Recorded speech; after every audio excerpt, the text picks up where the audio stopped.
आप देख रहे हैं श्री हरि कृपा आश्रम चैनल। संस्थापक स्वामी श्री हरि चैतन्य पुरी जी महाराज।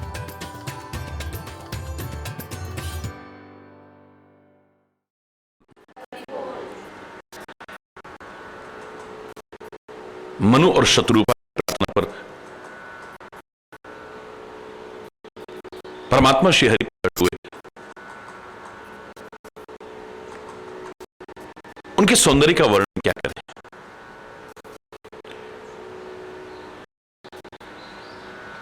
सुंदर भी जिसकी वजह से सुंदर लगता हो,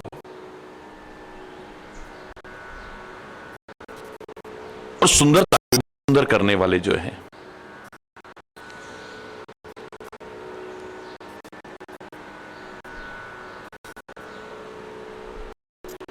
उनके सौंदर्य की व्याख्या इस वाणी की सामर्थ्य नहीं है।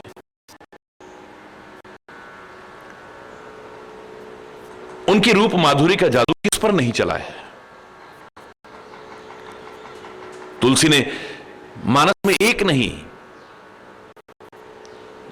अनेक उदाहरणों में उनके रूप माधुरी का वर्णन करने की कोशिश की है।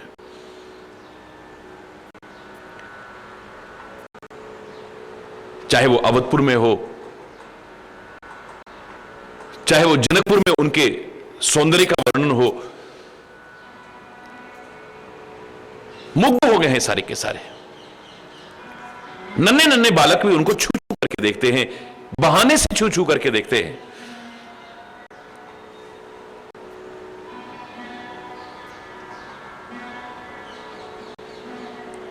उनका शरीर भी कोई मानवों जैसा सामान्य शरीर नहीं है। चिदानंद में देह तुम्हारी।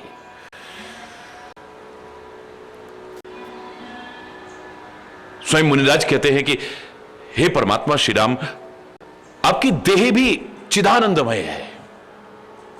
श्री कृष्ण तो स्वयं कहते हैं, जन्म कर्म चमी दिव्यम, मेरा जन्म भी दिव्य है, मेरे कर्म भी दिव्य हैं, यह सब कुछ दिव्य है।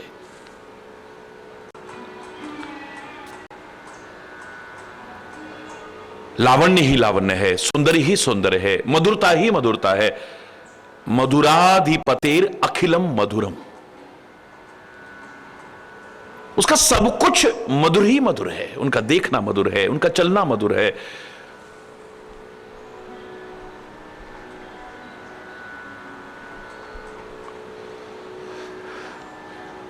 वही जान सकता है जिसने देखा हो।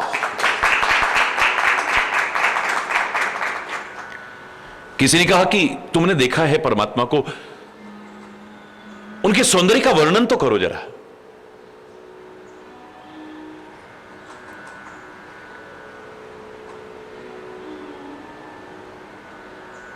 बड़े सरल शब्दों में उत्तर आता है कि आंखों ने देखा है, लेकिन आंखों के जवान नहीं जो उसका वर्णन कर सके। वाणी बोल सकती है, लेकिन उसकी आंखें नहीं जो वो देख करके वर्णन कर सके। आंखें देखती हैं, लेकिन उनकी जवान नहीं है जो उसका वर्णन कर सके।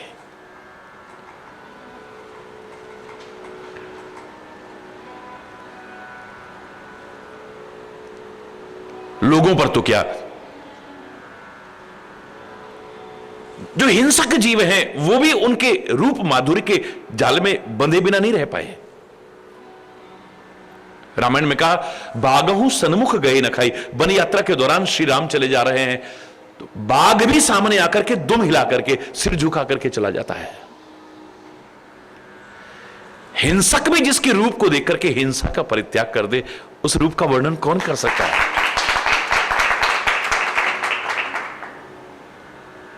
जिनका स्पर्श पाकर के अपने विश्व को परित्याग कर दे। कहते हैं पांवों के नीचे सर्प नहीं सर्पिणी आ जाती है, बिच्छू आ जाते हैं, क्योंकि सर्प से भी कहीं खतरनाक होती है सर्पिणी। तो क्या उन्हें वो विष के द्वारा नुकसान पहुंचाने की कोशिश करते हैं? तुलसी ने कहा तजहि विषम विष सांपिन बीछी, अपने विषम विष का भी परित्याग कर देते हैं, ऐसा नहीं था। भगवान शिव का तो तीसरा नेत्र प्रलयंकर है, अग्नि का प्रचंड पुंज है। वो खुल जाए तो प्रलय आ जाए, सामने वाला जल करके खाक हो जाए। लेकिन बहुत विस्तार से मैंने वर्णन किया था जब दूल्हा वेश में जनकपुर में श्री राम हैं और उनके रूप माधुरी का प्रसंग देवलोक तक में पहुंचा है, तो सब बोले देखे तो सही ऐसा कौन सा संसार का प्राणी हमसे भी सुंदर हो गया। जो भी गया वो लुभा करके वहीं का हो गया, वापस नहीं लौटा है। भगवान शिव के बारे में जो मैं कह रहा हूं, भगवान शिव जब पहुंचे हैं तो उस समय तुलसी ने एक बहुत ही इशारा किया है महत्वपूर्ण, उनके रूप के जादू का। नयन पंचदश अति प्रिय लागे, उनके पंच मुख हैं, एक मुख पर 3 नेत्र हैं, 15 नेत्र हुए ना। भगवान शिव को आज अपने 15 नेत्र बहुत अच्छे लग रहे हैं। कोई 2 नेत्रों से दर्शन कर रहा है, ब्रह्मा जी 8 नेत्रों से दर्शन कर रहे हैं, मेरा पुत्र कार्तिकेय 12 नेत्रों से कर रहा है, लेकिन मैं तो 15 नेत्रों से भगवान की इस मधुर छटा को निहार रहा हूं। सामान्यतः हम यूं ही पढ़ जाते हैं, हमने इशारा समझने की कोशिश नहीं की है कि यहां 15 नेत्र कहने का तात्पर्य क्या है। उन 15 नेत्रों में 5 नेत्र तो प्रलयंकारी नेत्र हैं, तीसरा नेत्र यदि खुल जाए तो प्रलय आ जाए, सामने वाला जल के खाक हो जाए। श्री राम को भी देखा है, जनकपुर निवासियों को भी देखा है, लेकिन कोई जल के खाक हुआ हो हमने नहीं सुना है। कहीं प्रलय आई हो हमने नहीं सुना है। 15 नेत्र प्रिय लगे, इसका तात्पर्य वो तीसरा नेत्र भी, प्रलयंकारी नेत्र भी, अग्नि का प्रचंड पुंज नेत्र भी खुला होगा ना। कैसा वो रूप का जादू है, उसकी प्रलयंकारता को समाप्त कर देता है, ज्वलनशीलता को समाप्त कर देता है। अनजाने में कितना बड़ा इशारा है। पुल पर सेतु का निर्माण हुआ, देखा कि भीड़ ज्यादा है और पुल बहुत छोटा है। श्री राम कहते हैं कि भगदड़ न मच जाए, इस धर्म के कार्य में कहीं रक्तपात न हो जाए, कहीं मेरे किसी प्रेमी को, मेरे भक्त को कहीं कष्ट ना पहुंच जाए, कोई धक्के मुक्की में कोई सागर में गिर पड़े और ऐसे जलचर हैं इसके अंदर कि उनको खा जाएंगे वो।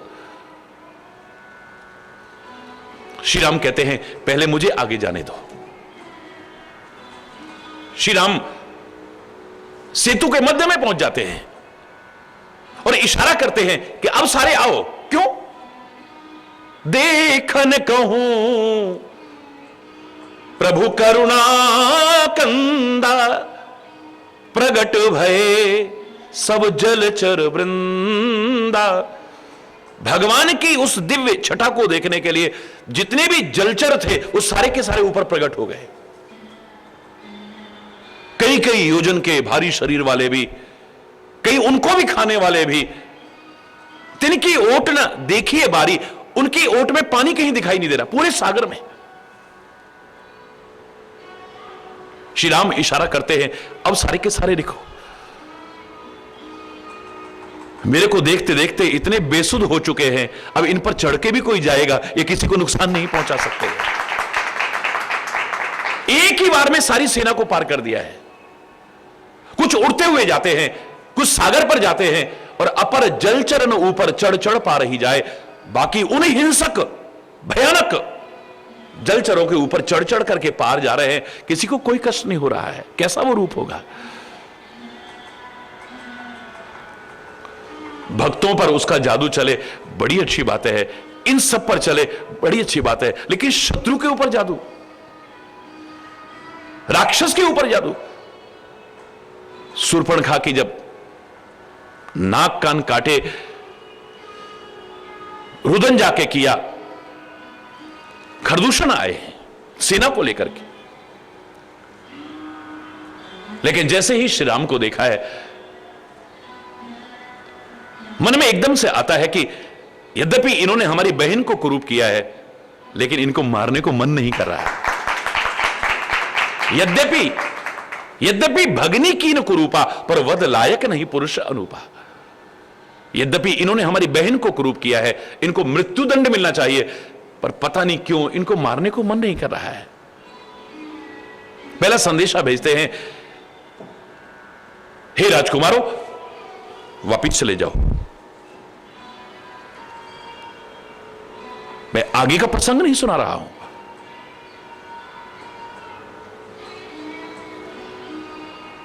जिसके रूप का जादू किस पर न चला। ब्रज गोपियां तो कहती थी जरूर कोई जादू टोना है। दही बेचने जा रही होती हैं और आवाज लगाती, कोई दही ले लो दही, अरे कोई माखन ले लो माखन, अरे कोई छाछ ले लो छाछ, अरे कोई दूध ले लो दूध। सब बेचती हुई जा रही है, लेकिन मार्ग में उन नंद को छोना मिलो सखी। जैसे ही वह नंद के छोना के दर्शन करे, मेरी मुख की वाणी ही बदल गई। वो ब्रज गोपी कह रही है, अभी तक आवाज लगा रही थी अरे कोई माखन ले लो माखन, अरे कोई दही ले लो दही, अब मैं कह रही हूं अरे कोई काना ले लो काना, अरे कोई कनुआ ले लो कनुआ। अरे कोई कैसा जादू है वो।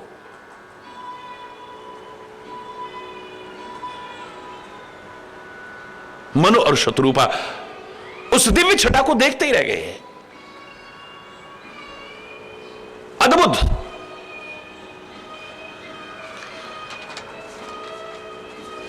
शरदमयंक वदन छवि सीमा, चारु कपोल चिबुक दर ग्रीवा, अधर अरुण रद सुंदर नासा, विदुकर निकर विनिंदक हासा, नव अंबुज अंबक छविनी की, चितवन ललित भामती जी की, भ्रकुटी मनोज चाप छविहारी, तिलक ललाट पटल दुतिकारी, कुंडल मकर मुकुट सिर भ्राजा, कुटिल केस जन मधुप समाजा, उर्षि वत्स रुचिर बनमाला, पदिकहार भूषण मणिजाला, के हरि कंधर चारु जनेऊ, बाहु विभूषण सुंदर देव, करिकर सरिस सुभग भुज दंडा, कटिन संग कर सर को दंडा, तड़ित विनिंद कपीत पट, उधर रेख वर तीन, नाभि मनोहर लेत जन, जमुन भंवर छवि छीन, पद राजीव वरन नहीं जाही, मुनि मन मधुप बसई जिन माही, वाम भाग शोभति अनुकूला, आदि शक्ति छवनिधि जगमूला, जासु अंश उपजई गुण खानी, अग्नित लक्ष उमा ब्रह्माणी, भ्रकुटि विलास जासु जग होई, राम बाम दिशि सीता सोई, छवि समुद्र हरि रूप बिलो की, इकटक रहे नयन पट रो की। हरि बोल। शरद पूर्णिमा के चंद्र के समान छवि की सीमा है।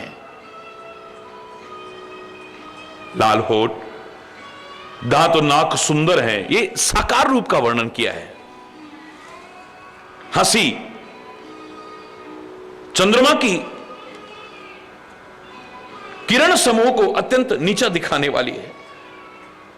नेत्रों की छवि नए खिले कमल की छवि से भी सुंदर, चितवन स्नेह भरी और मन को भाने वाली है।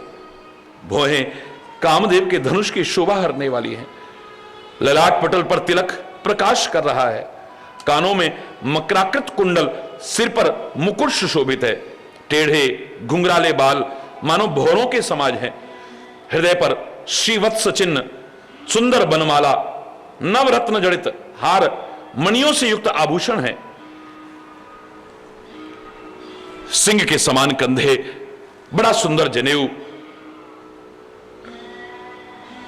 हाथी की सूंड के समान सुंदर भुजदंड, कमर में तरकश, हाथों में धनुष्वाण, नाभि मन को हर लेने वाली, मानो यमुना जी की भंवरों की छवि को छीन रही है। चरण कमलों का वर्णन तो हो ही नहीं सकता। मुनियों के मन रूपी भंवरे जिसमें बसते हों। वाम भाग में छवि की राशि जगत की मूल कारण आदि शक्ति से सुशोभित है। जासु अंश उपजही गुण खानी अगणित लक्ष्य उमा ब्रह्माणी, जिसके अंश मात्र से भी अनगिनत लक्ष्मी उमा ब्रह्माणी इत्यादि उत्पन्न होती हैं। भ्रकुटी विलास सृष्टि जग होई, जिसके भ्रकुटी के इशारे मात्र से सृष्टि उत्पन्न हो जाती है। राम बाम दिस सीता सोई, भगवान श्री राम के बाम भाग में सीता विराजमान है। छवि समुद्र हरि रूप विलोकी, इकटक रहे नयन पटरो की। ऐसे छवि समुद्र परमात्मा श्री हरि के रूप को देख करके एकटक देखे जा रहे हैं, नेत्र की पलकें झपक नहीं रही हैं। बड़े आदर के साथ अनुपम उस रूप की छटा को देखते हुए तृप्ति न मान ही मनुष्य रूपा, न नेत्र तृप्त हो रहे हैं न मन तृप्त हो रहा है। हर्ष विवश तन दशा भुलानी, परमात्मा के साक्षात्कार का सौभाग्य मिला है, इतना हर्ष है शरीर की सुधबुध भी नहीं है। परे दंड एव गही पद पानी, दंडवत प्रणाम करके चरण कमलों को पकड़ लिया है। परमात्मा ने भी सिर पर हाथ रखा है, कर कमलों से स्पर्श किया है, उठाकर के गले लगा लिया है। कृपा के भंडार परमात्मा कह रहे मुझे अति प्रसन्न समझो। कहा था ना, जो प्रसन्न, अगर आप प्रसन्न हैं तो मुझे वरदान प्रदान करें। बोले कृपा निधान पुनि अति प्रसन्न मोहि, प्रसन्न नहीं, मैं अति प्रसन्न हूं तुमसे। और जिसके जीवन से, आचरण से, क्रियाओं से, कर्मों से आत्मा प्रसन्न है, महात्मा प्रसन्न है, परमात्मा प्रसन्न है, मैं तो कहूंगा उसी का जीवन सार्थक है, उसी का जीवन सार्थक है। और जिसके जीवन को एकांत में कभी शांत होकर के निष्पक्ष विचार करे, अपनी आत्मा ही धिक्कारे, महात्मा ही धिक्कारे, परमात्मा ही धिक्कारे, उसका जन्म लेना भी निरर्थक हो गया है।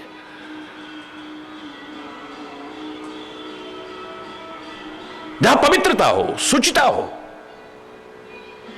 निष्कामता हो, निष्केवलता हो, निस्वार्थता हो, परमार्थ जहां पर दर्शन होता हो, स्वार्थ का दर्शन न होता हो, ऐसे लोगों को देख करके तो भगवान भी खुश हो जाते हैं।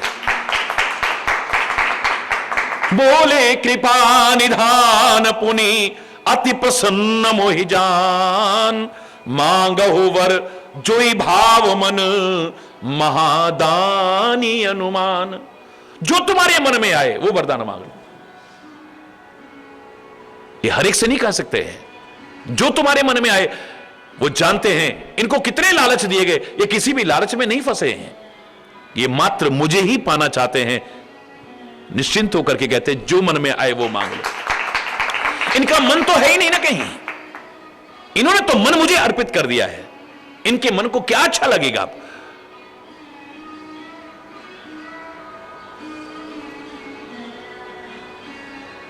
एक व्यक्ति जो व्यर्थ की डिमांड रखता हो, एक बच्चा भी अगर व्यर्थ की डिमांड रखता हो, मां बाप भी एक दिन तंग आ जाएंगे और उससे कभी नहीं कहेंगे बेटा कहो तुम्हारा क्या मन कर। लेकिन जो कुछ ना चाहे, कभी कुछ ना कहे, मैं कह रहा हूं मां बाप भी तरस जाते हैं उसे, बेटा तुमने कभी कुछ कहा ही नहीं, बताओ ना तुम्हारे लिए क्या लाऊं, क्या तुम्हारा मन नहीं करता कुछ।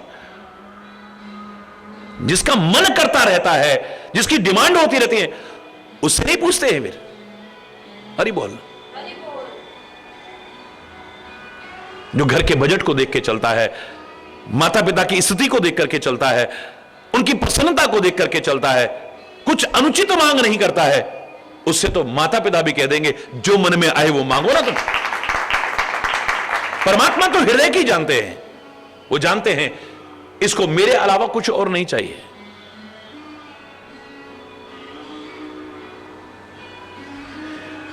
मांगो हो वर जो ही भाव मन, तुम्हारे मन को जो अच्छा लगे वो वरदान मांग लो। महादानी अनुमान, ऐसा क्या है जो मैं नहीं दे सकता हूं। महादानी अनुमान करके हाथ जोड़ करके कहने लगे, धर धीरज, बोली मृदुबानी, धैर्य धारण करके बहुत मृदुबानी कहते हैं, नाथ देखी पद कमल तुम्हारे, अब पूरे सब काज हमारे, नाथ देखी पद कमल तुम्हारे।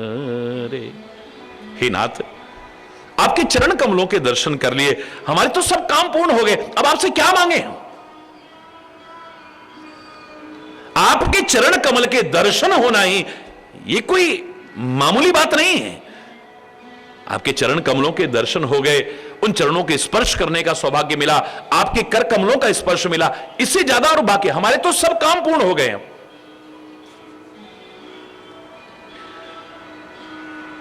नहीं, फिर भी कुछ मांगो।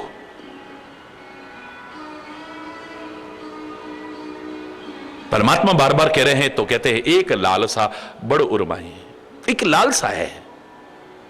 हम नहीं कह रहे हमारी कामना है ये पूरी कर दो, ये हमें ये दे दो, ना ना, एक लालसा है, हृदय में है, मन तो है ही नहीं ना। मन तो कुछ मांगेगा ही नहीं, क्योंकि मन अपने पास है ही नहीं, हृदय में। और मैं आपको बता दूं, मन की लालसा गलत हो सकती है, मन की इच्छाएं कई बार गलत हो सकती हैं, मन की कामनाएं गलत हो सकती हैं, लेकिन हृदय की जो कामना है वो कभी गलत नहीं हो सकती। मेरी हृदय में एक कामना है, एक लालसा बड़ी उर्माही, सुगम अगम कहीं जात सुझनाए। सरल भी बहुत है और कठिन भी बहुत है, कहते नहीं बन रहा है। भगवान बोले कि सुगम भी है और मुश्किल भी है। ये कैसे? तुम ही देत अति सुगम गुसाई, आपको देने के लिए तो मामूली चीज है, आपके लिए बहुत सुगम है, आपके लिए बहुत बड़ी चीज नहीं है। अगम लाग मुझे निज कृपणाई, मुझे अपनी कृपणता के कारण मुश्किल लगती है। जब अपने स्तर पर सोचते हैं तो लगता है तो बहुत मुश्किल चीज है, आपके स्तर पर सोचते हैं तो आपके लिए क्या मुश्किल है?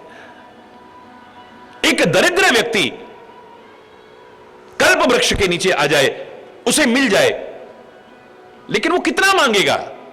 अपने स्टैंडर्ड के हिसाब से मांगेगा। एक भिखारी व्यक्ति राजा के सामने हो और राजा कहे मांग लो, क्या मांगे? क्या मांगेगा? 10 रुपए, 50 रुपए, 100 रुपए, 1000 रुपए, 10,000 रुपए, लाख, कितना मांगेगा वो? राजा कहे जो चाहिए तुम मांग लो, क्या नहीं मांग सकता था, लेकिन अपने स्तर के अनुसार ही तो मांगेगा ना। एक दरिद्र अगर कल्प वृक्ष के नीचे भी आ जाए, बहु संपत्ति मांगत सकुचाई, बहु संपत्ति मांगने में सकुचाता है। ऐसा हो कि ये जितना मैं मांग रहा था वो भी ना मिले और इतना मांग करके पता नहीं मिले ना मिले। वो नहीं जानता है कल्प वृक्ष के प्रभाव को, कि कल्प वृक्ष तो हर कामना पूरी कर सकता है, जो भी मांगोगे वो मिलेगा, लेकिन उसे अपनी कृपणता के कारण, अपने स्तर के कारण मुश्किल सा लगता है। तथा हृदय मम संशय हुई, बस यही संशय मेरे हृदय में भी हो रहा है, और आप अंतर्यामी हो, आपसे कहने की क्या आवश्यकता है? पूर्व हो मोर मनोरथ स्वामी, मेरे मनोरथ को आप पूर्ण करें हे स्वामी। भगवान कहते नहीं, अब ये नहीं कहा कि आप तो सब जानते हो, आपको क्या कहना, कहो। यही तो है जिनके सामने हम कह सकते हैं, और किसी के आगे तो कहना भी नहीं चाहिए। भगवान कहते सकुच को छोड़ो, संकोच छोड़ो, सकुच बिहाय मांग नृप मोहि। हे राजन, आप मुझसे मांगो ना, मोरे नहीं अदे कछ तो ही, तुमको देने के लिए ऐसा कुछ नहीं है जो मेरे पास ना हो, तुमको दे। दान शिरोमणि कृपा निधि,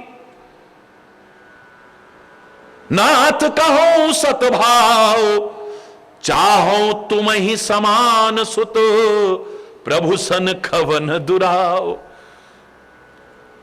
हे दानियों में शिरोमणि, हे कृपा के भंडार, मेरे हृदय में जो भाव है अब आपसे नहीं छुपाऊंगा। यद्यपि आप अंतर्यामी हैं, सब जानते हैं, पर मेरे मन में क्या है आपने कहा है कि बोलो संकोच छोड़ करके, तो मैं कह रहा हूं। चाहो तुम ही समान सुत, मैं आपके जैसा पुत्र चाहता हूं, आपसे क्या छुपाना। भगवान कहते हैं इतनी प्रीति को देख करके, उसके अगाध प्रेम को देख करके बड़े अनमोल वचन बोलते हैं, एवमस्तु।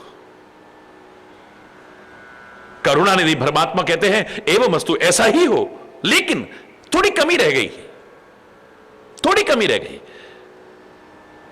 आपके जैसा पुत्र चाहता हूं, तो हे राजन मेरे जैसा दुनिया में है कौन?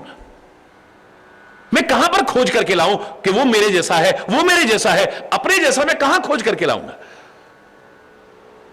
और फिर भी जैसा भी मिल जाए तो जैसे में और वास्तविक में तो बहुत अंतर होता है। सोना और सोने जैसा, हीरा और हीरे जैसा रहेगा तो फिर भी नकली ना।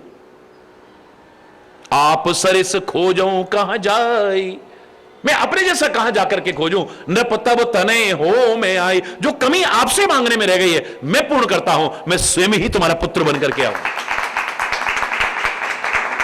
हे राजन अपने जैसा मैं कहां खोजूं, मैं स्वयं आपका पुत्र बनकर के आऊंगा।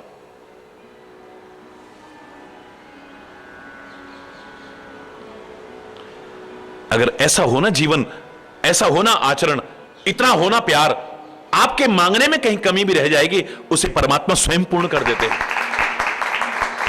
और आपके अंदर अगर प्यार नहीं है, सदा आचरण नहीं है, नैतिकता नहीं है, मानवता नहीं है, चरित्र नहीं है,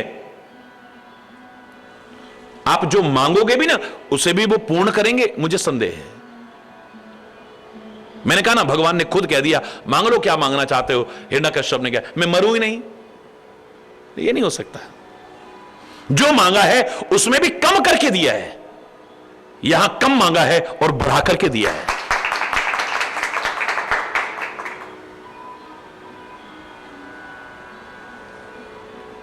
इतना प्यार, उस अगाध प्यार को देख करके भगवान कहते हैं नहीं, कम मांगा है, अपने जैसा कहां खोजूंगा, मैं स्वयं आपका पुत्र बन गया। अचानक देखा कि शत्रुपा भी हाथ जोड़ करके चुपचाप खड़ी हुई है। हे देवी, आपके मन में भी जो आए वो वरदान मांगो ना, जो आपको अच्छा लगे। मैंने आपसे कहा था ना,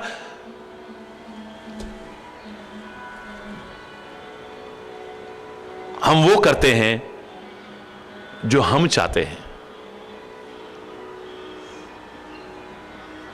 हम वो करते हैं, बोलो, जो हम चाहते हैं। वो परमात्मा जो चाहता है अगर वो करने लग जाएं तो एक दिन वो खुद कहेगा जो तू चाहता है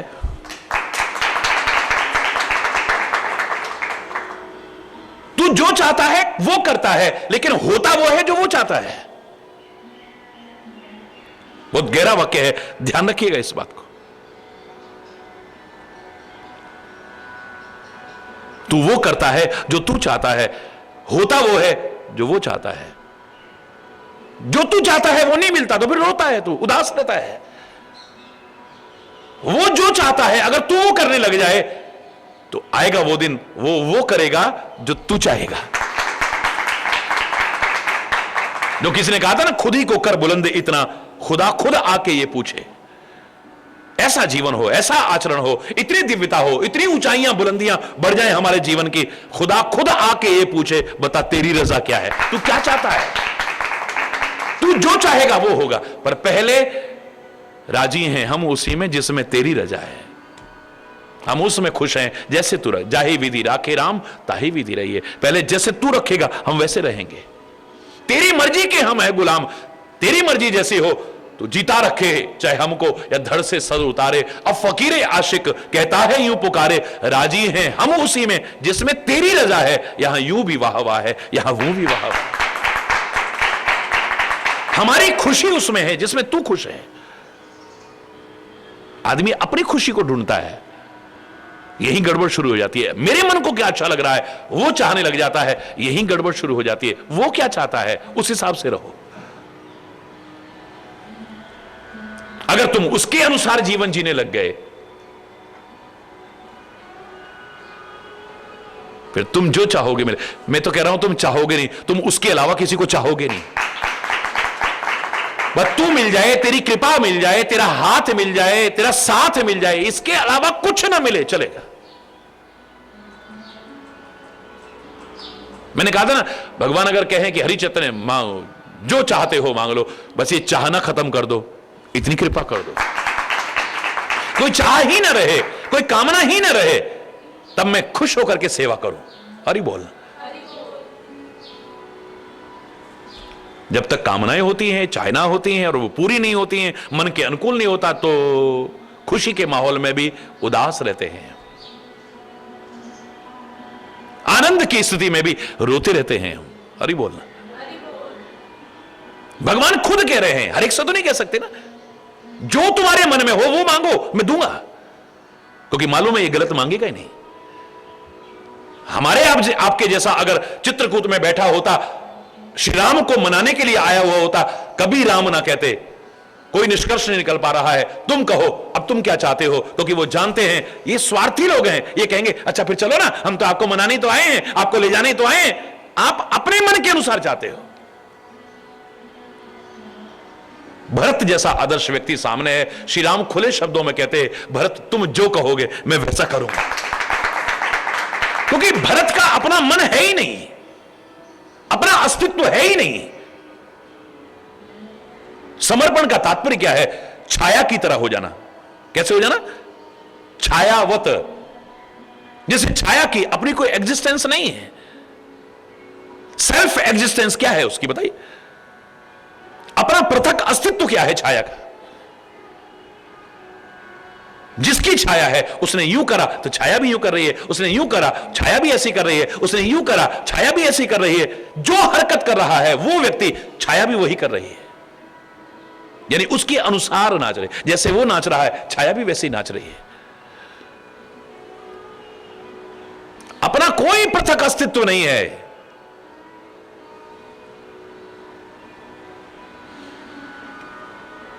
मुझे जिस तरह भी राखोगे भगवन, उसी हाल में मैं गुजारा करूंगा। यहां तक कि सुनो ना सुनो यह है मर्जी तुम्हारी, मगर मैं हमेशा पुकारा करूंगा। न यूं घनश्याम तुमको दुख से घबरा करके छोड़ूंगा। अरे बोलना।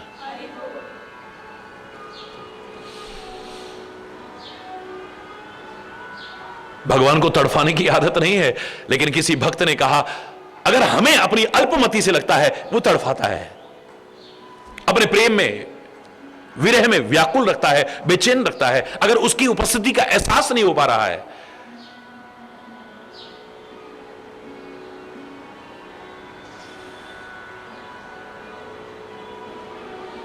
मेरे भगवान तुम्हें भक्तों को तड़फाने की आदत है, मगर भक्तों को भी हर जुल्म सह जाने की आदत।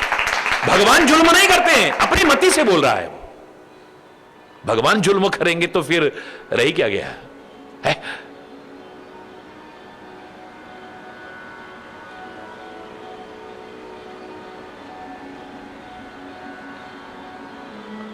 जैसे भी रखेगा वैसे रहेंगे। जिस दिन ये आ गया फिर तुम जैसे चाहोगे वैसे रखेगा।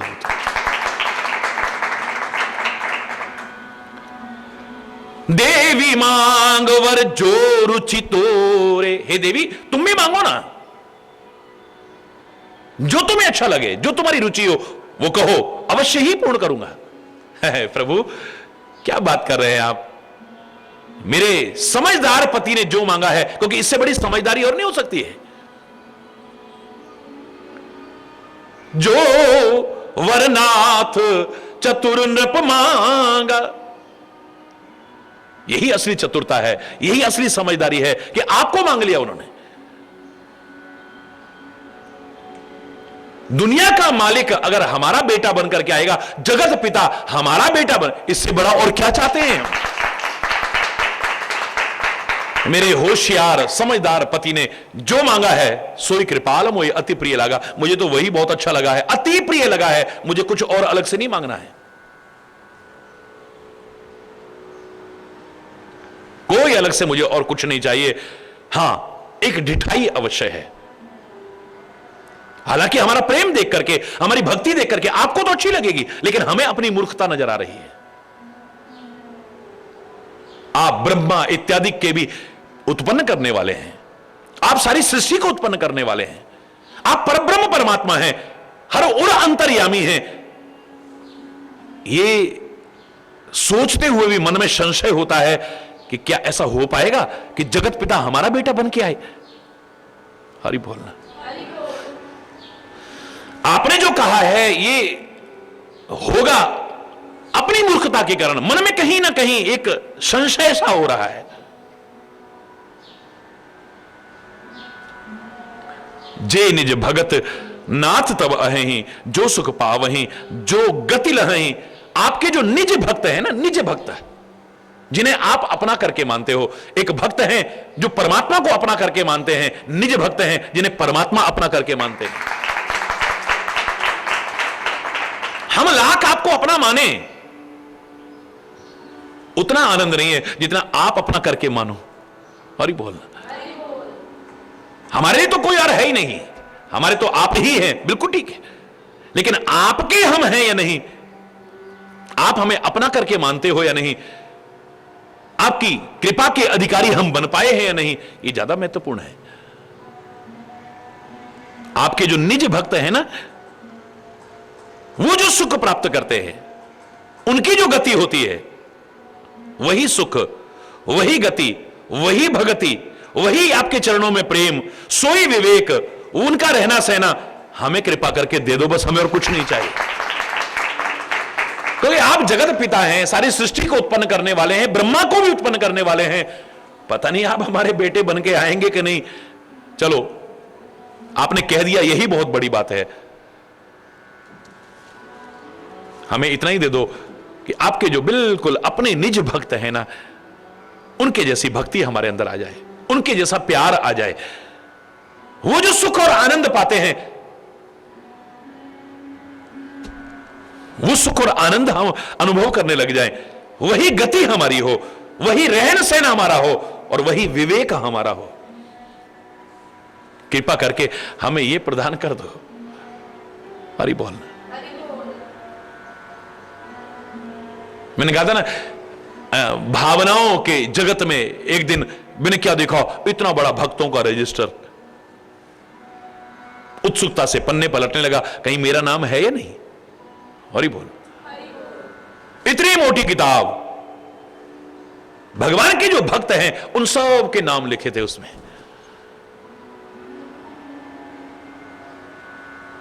भावनाओं में हमेशा प्रसन्न रहने वाला हरि चैतन्य एक क्षणिक उदास सा हुआ, क्योंकि कहीं पर नाम नहीं था। हरि बोल। कहां कमी रह गई प्यार में, कहां कमी रह गई भक्ति में। अचानक देखा कि एक प्रश्न पड़ा हुआ है अलग से। इस पर लिखा था, परमात्मा से जो प्रेम करते हैं उन भक्तों की श्रेणी है, उनकी सूची है सारी। और उस एक प्रश्न जो पड़ा था उस पर लिखा था, परमात्मा जिनसे प्रेम करते हैं उनकी सूची है। गिने चुने लोग थे। भावनाओं पर किसी का जोर नहीं चलता है। जो भावनाओं में आया, मैंने बहुत पहले यह सुनाया था, उस प्रश्न को पढ़ने को मन नहीं करा। जब इतनी बड़ी किताब में मेरा नाम नहीं है, गिने चुने लोगों की श्रेणी में कहां मेरा नाम होगा। लेकिन परमात्मा की ही कृपा रही होगी, अचानक दृष्टि पड़ी तो वहां पर नाम नजर आ गया।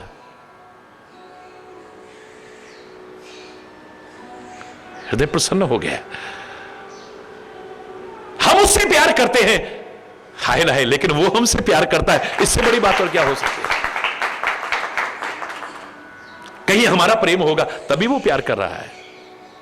आज वो हमसे प्यार कर रहा है, इससे बड़ा सौभाग्य और क्या हो सकता है। वो हमें अपना करके मानता है, इससे बड़ा सौभाग्य और हमारा क्या हो सकता है। इस योग्य बनने की कोशिश करो कि वो तुम्हें अपना करके माने। सुन मृदु गूढ़ रुचिर बर रचना, कृपा सिंधु बोले मृदु बचना। इतने गूढ़, इतने रुचिर, इतने श्रेष्ठ वचन सुन करके कृपा सिंधु बोले मृदु वचना, बहुत मृदुल वचन बोलते हैं। जो कछुत रुचि तुमरे मन माही, मैं सुदीन सब संशय नाई। आपके मन में जो भी रुचि है वो सब मैंने दिया, कोई संशय मत करो, संदेह की कहीं गुंजाइश नहीं है। मातु विवेक अलौकिक तोरे, कबहु न मिटही अनुग्रह मोरे। अभी से मां कहना शुरू कर दिया है। वह मेरे कृपालु परमात्मा मन के संशय को दूर करने के लिए अभी से परमात्मा कहते हैं मातु विवेक अलौकिक तोरे। ये जो विवेक है, अलौकिक विवेक, ये तेरा कभी भी खत्म नहीं होगा मेरी कृपा से।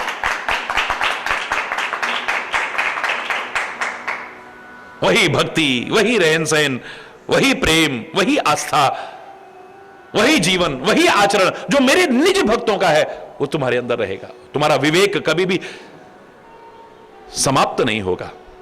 अनुग्रह मोरे, मेरी कृपा से वो हमेशा जागृत रहेगा। हे मां बंदी चरण मनु कहो बहोरी। अब जब माता पिता मान लिया है, अब थोड़ा सा अधिकार की भावना आने लगी है और द्वारा से चरणों में प्रणाम करके फिर एक प्रार्थना करते हैं। मनु स्वयं मनु फिर से चरणों में गिर करके प्रार्थना करते हैं, ऐ परमात्मा जब आपने इतनी कृपाएं की हैं, अब हिम्मत थोड़ी और खुलने लगी है, एक चीज और दे दो ना। कहां तो कह रहे थे हमें कुछ नहीं चाहिए, अब कहते एक चीज और दे दो। सुत विषयक तब पद रति हो, बेटी की तरह तुम्हारे चरणों में प्यार हो, भगवान की तरह चरणों में प्यार हो। मोहि जन मूढ़ कहो किनको, चाहे मुझे दुनिया मूर्ख कहे, जगत पिता को बेटा मान रहा है, मुझे बर्दाश्त है, लेकिन मेरा जो प्रेम आपके चरणों में हो वो बेटे की तरह हो। मैं पुत्र की तरह आपसे प्यार करूं, भगवान की तरह आपसे प्यार ना करूं। और मेरा जीवन कैसा हो, जैसे सर्प मणि के बिना व्याकुल होकर के तड़प तड़प के प्राण त्याग देता है, जैसे जल के बिना मछली तड़प तड़प के प्राण त्याग देती है। अगर एक क्षण भी आप मुझसे दूर हो, मैं तड़प तड़प के इन प्राणों को त्याग दूं, मुझे और कुछ नहीं चाहिए। आप कभी मुझसे दूर ना हो जाएं, एक क्षण को भी। अगर किसी कारण से आप दूर हो तो जैसे मणि दूर होती है तो सर्प अपने प्राणों को त्याग देता है, सिर पटक पटक के, सिर पटक पटक के। जैसे मछली जल से दूर होने पर तड़प तड़प के अपने प्राणों को त्याग देती है, ऐसे अगर किसी कारण आपसे दूर होना पड़ा तो तड़प तड़प के इन प्राणों को त्याग दूं, ये जीवन फिर मुझे प्रिय न रहे, ये जीवन न रहे मेरा। मणि बिन फानी जिमि जल बिन मीना, मम जीवन तिमि तुम ही अधीना। ऐ मेरे परमात्मा, मणि के बिना जैसे सर्प का जीवन है नहीं रहता है, जल के बिना जैसे मछली का जीवन नहीं रहता है, ऐसे ही मम जीवन तिमि तुम ही अधीना, मेरा जीवन भी आपके अधीन रहे। जब तक आपका साथ रहे ये जीवन रहे, जब आपसे कहीं दूर होना पड़े ये प्राण ही चले जाए। हरि बोलना। असवर मांग चरण गह रहु, ऐसा वरदान मांग के चरणों में गिर पड़े हैं। एवमस्तु करुणा निधि कहु, भगवान कहते एवमस्तु, ऐसा ही होगा। और सत्य सिद्ध हुआ है। जैसे ही राम वन की ओर चले हैं, बहुत कहते हैं अगर तुम चलेंगे तो मेरे प्राण नहीं बचेंगे, कहते तो बहुत हैं, लेकिन उस प्रेम को सत्य सिद्ध करके दिखाया है। इसलिए प्रार्थना भी हम करते हैं, बंदों अवध भुआल सत्य प्रेम जहि राम पद, बिछुरत दीन दयाल प्रिय तनुतृण एव परिहरो। कोई प्रेमी से दूर होता है तो आत्महत्या जैसा जघन्य अपराध करता होगा जो नहीं करना चाहिए। प्यार का मजा तो तब है ये प्राण अपने आप ही निकल जाए, दूर होते ही प्राण अपने आप निकल जाए, इन प्राणों को खत्म न करना पड़े। एक जघन्य अपराध हमसे जीवन में न हो जाए कभी। प्रेम का तात्पर्य नहीं है कि अगर दूर हुए तो गोपियां भगवान से दूर हुई तो कितनों ने आत्महत्या की है। वनवासी कितना श्री राम से प्यार करते हैं, 14 वर्ष के लिए दूर हुए, क्या अपने प्राणों को त्याग दिया?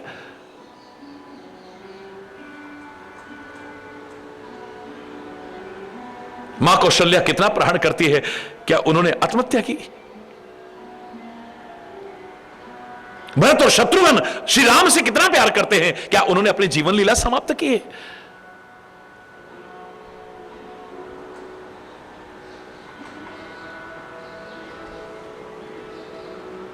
बल्कि प्रेम और बढ़ना चाहिए, प्रेम और बढ़ना चाहिए।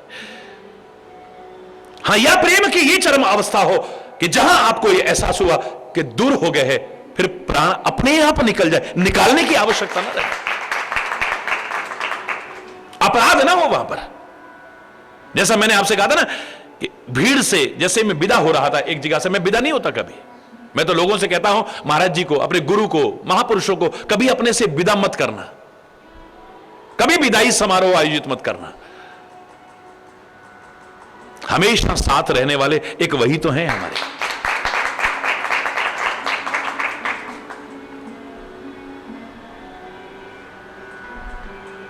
हमेशा अंग संग रहते हैं। उनके वचनों को अपने साथ रखो, उनके उपदेशों को अपने साथ रखो। कभी जीवन में गलत आचरण नहीं होगा तुम्हारा, गलत मार्ग पर नहीं चलोगे, अच्छाई के मार्ग पर चलोगे। हमेशा उन्हें पास अनुभव करो। लेकिन जैसे मैं अगले स्थान की ओर जा रहा था, हजारों लोग बिलक बिलक करके रो रहे थे। उन्हीं में से एक व्यक्ति रोता हुआ, बिलकता हुआ आगे आया, महाराज जी, महाराज जी, आपके जैसे लोग न मिले तो अच्छा है? लोग कहते हैं ऐसे लोगों का संग मिलेगा तो जिंदगी संवर जाएगी। ये आज उल्टा। लोगों ने भी पूछा, मैंने क्या बोल रहे हो? उसने आगे जवाब ही नहीं दिया। आपके जैसे लोग न मिले तो अच्छा है, आगे आगे बोलता रहा, मिले तो रोज रोज ना मिले, और रोज रोज मिले आपसे लगाव ना हो जाए, लगाव हो जाए आपसे प्रेम ना हो जाए, और प्रेम हो जाए कभी वियोग ना हो, और वियोग हो जाए तो जीवन न रहे। फिर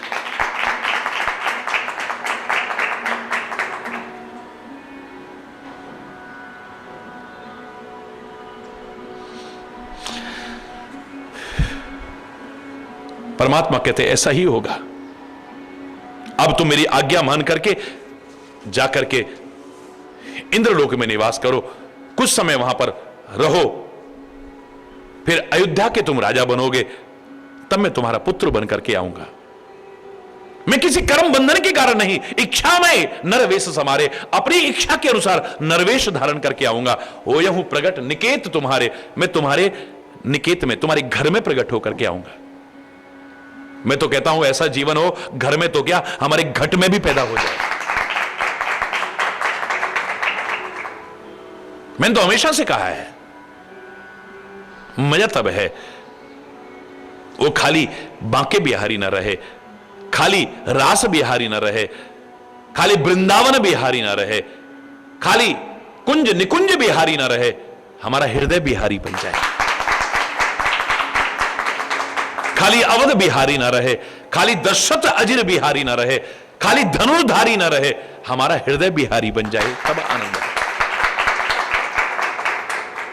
परमात्मा कहते हैं बिल्कुल ऐसा ही होगा। मैं तुम्हारा पुत्र बन करके आऊंगा, इच्छामय नरवेश समारे, इच्छामय नरवेश बना करके होयहूं प्रकट निकेत तुम्हारे, अंसन सहित देह धरिताता, करहूं चरित भगत सुखदाता। अंशों सहित अवतार लेकर के आऊंगा मैं, भक्तों को सुख देने वाले चरित्र करूंगा मैं। हर कोई सुखी नहीं होता है भगवान की लीलाएं देख करके, हर कोई खुश नहीं होता है भगवान की लीलाएं देखकर, मात्र भक्त आनंदित होते हैं। जे सुनी सादर नर बड़ भागी, भव तरहि ममता मद त्यागी। जिन चरित्रों को सुन करके सौभाग्यशाली मनुष्य भवसागर पार कर जाएंगे, ममता मद त्यागी, ममता और अभिमान का परित्याग करके। आदि शक्ति जिहि जग उपजावा, सोई अवतरहि मोरी है माया। ये जो आदि शक्ति है जिसने सारी सृष्टि उत्पन्न की है, ये मेरी माया, विद्यारूपणी माया सीता के रूप में अवतरित होगी। पुरहु में अभिलाष तुम्हारी, तुम्हारी अभिलाषा को मैं अवश्य ही पूर्ण करूंगा। सत्य सत्य पन सत्य हमारा, मैं सौगंध खा के कहता हूं, मैं सौगंध खा के कहता हूं, मैं सौगंध खा के कहता हूं, अवश्य ही पूर्ण हो। ये जो मैंने कहा है अवश्य ही सिद्ध होगा, क्योंकि संकोच हो रहा है ना। परमात्मा सौगंध खा के भी कहते हैं। पुनि पुनि अस कहे कृपा निधान, बार बार कह रहे हैं, बार बार कह रहे हैं। अंतर ध्यान भयवा कृपा निधान, परमात्मा उनके मन को संतुष्ट करने के लिए बार बार कहते हुए अंतर ध्यान हो गए। परमात्मा की कृपा के अधिकारी हम सब भी बने। वो दंपति परमात्मा का हृदय में स्मरण करते हुए उस आश्रम में कुछ समय रहे और फिर अमरावती में निवास किया है।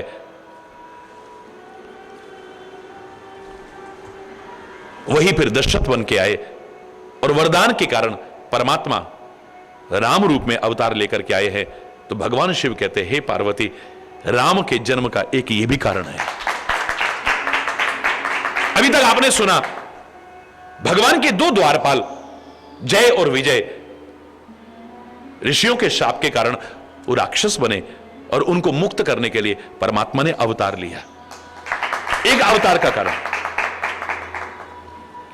दूसरा, जालंधर जिसने बहुत अत्याचार फैला दिया था, अपनी पत्नी के पातिव्रत धर्म के प्रभाव के कारण जो जीता नहीं जा रहा था, भगवान ने छल करके उसके व्रत को टाल करके उसका वध किया।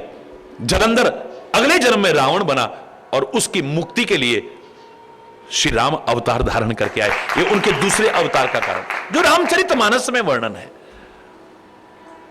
तीसरा, नारद जी ने क्रोध में आकर के श्राप दिया था, शिव गणों को श्राप दिया, जाओ रावण और कुंभकर्ण बनो, राक्षस हो जाओ। वो रावण और कुंभकर्ण बने और परमात्मा को श्राप दिया क्रोध में आकर के कि तुम नर रूप में आओगे, राजकुमार बनकर के आओगे, तुम्हारी स्त्री का हरण होगा, तुम व्याकुल होकर के भटकोगे और बंदर और भालू तुम्हारी सहायता करेंगे। एक अवतार का कारण भगवान का यह भी है। अब एक अवतार का कारण है स्वयंभू मनु और शत्रुपा ने, जो ब्रह्मा के शरीर से उत्पन्न हुए हैं। नारद इत्यादि के शरीर से नहीं है, वो मानस पुत्र हैं सारे, ये सारे मानस पुत्र हैं। और ये जो स्वयंभू मनु और शत्रुपा हैं, ये भगवान ब्रह्मा जी के शरीर से उत्पन्न हुए हैं। शरीर के दो भाग हो गए, एक नर रूप में, एक नारी। यहां पर यह भी बताया है कि सब समान स्थान रखते हैं। नर और नारी गाड़ी के दो पहिए हैं, बराबर स्थान रखते हैं, कोई छोटा बड़ा नहीं है। अगर पति सिर का ताज है तो पत्नी भी पैर की जूती नहीं है। भारतीय संस्कृति ने दोनों को समान भाग दिया है, समान स्थान दिया है, समान सम्मान दिया है।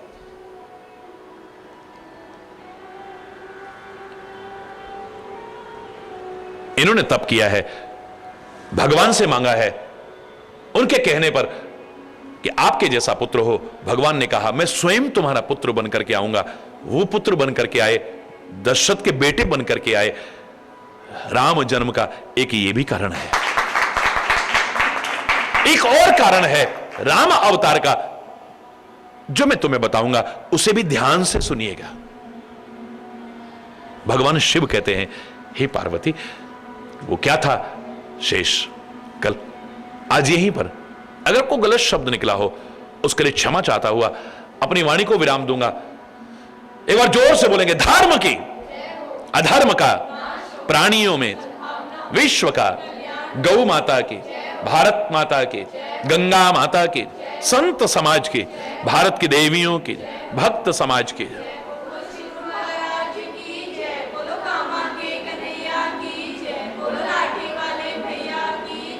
बोलो वृंदावन बिहारी लाल की जय। जय जय श्री राधे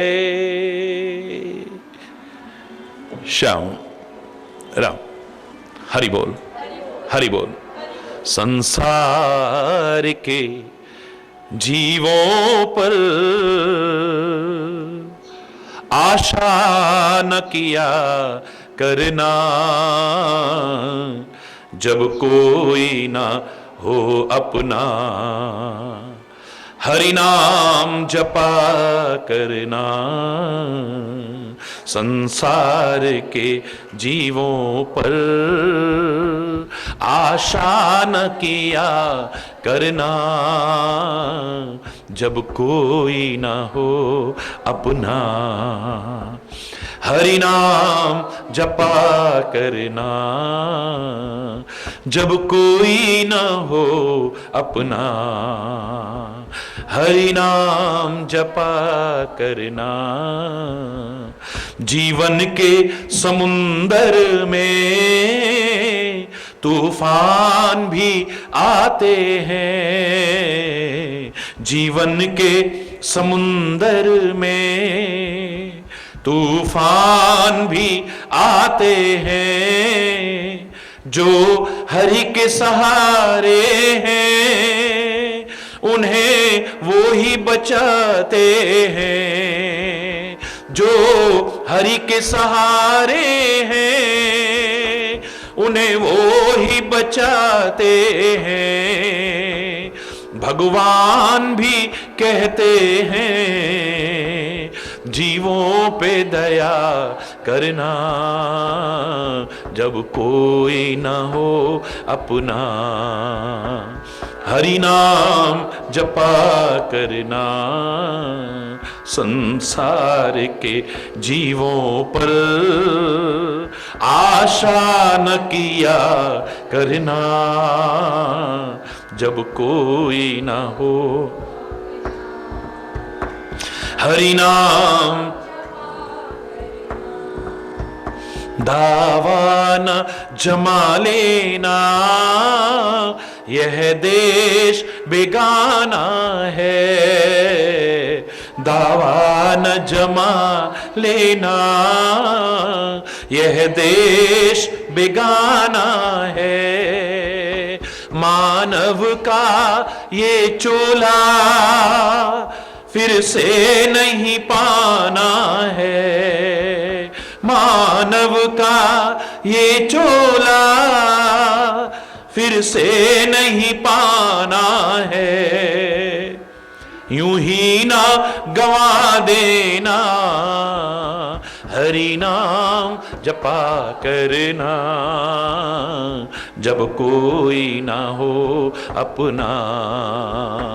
हरि नाम जपा करना, संसार के जीवों पर आशा न किया करना, जब कोई ना हो अपना।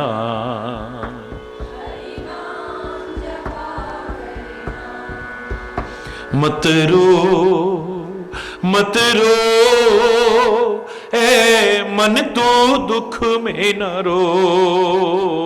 ए मन तू दुख में न रो, तुझसे हरि दूर नहीं।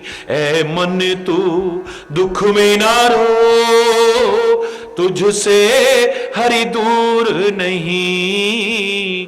भक्तों का दुखी होना मेरे हरि को मंजूर नहीं। भक्तों का दुखी होना मेरे हरि को मंजूर नहीं। वो आप ही आएंगे, तुम याद किया करना, जब कोई ना हो अपना।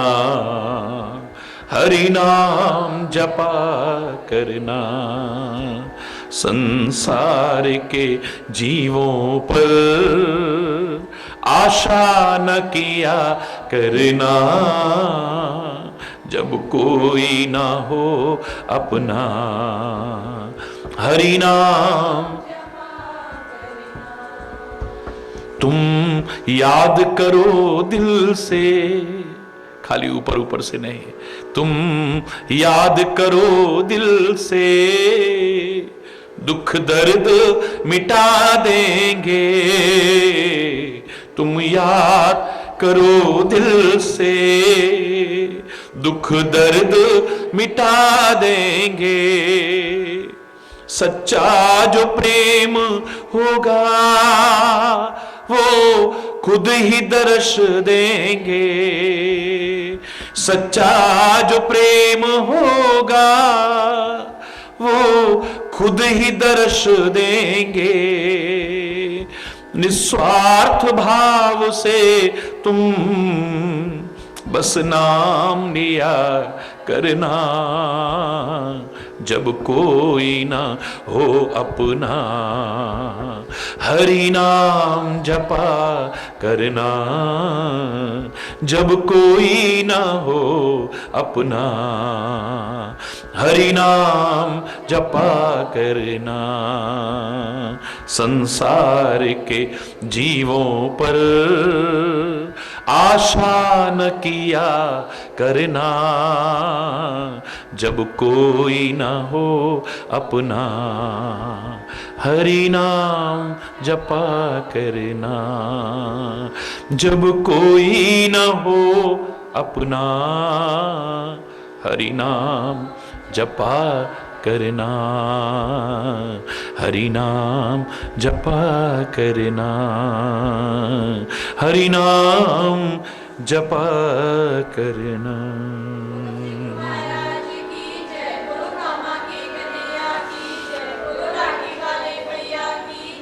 हरि बोल, हरि बोल।